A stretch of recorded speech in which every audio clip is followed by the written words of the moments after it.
Tayo ditong Suzuki Jimny na nilagyan natin ng PIAA Auto Style Horn.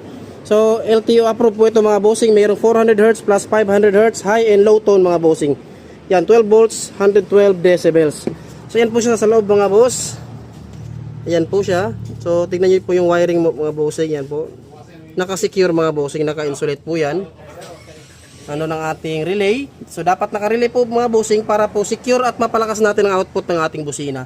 And then naka-proper fuse rating mga boss. So dapat tama rin yung fuse na ating ilalagay para hindi naman, kasi in case magka-trouble, puputok lang si fuse at hindi masusunog ang ating wiring.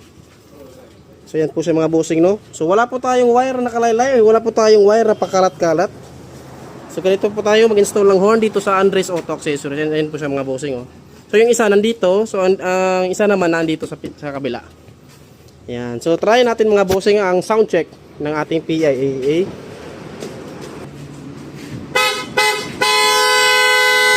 Ayun, napakalakas mga boss.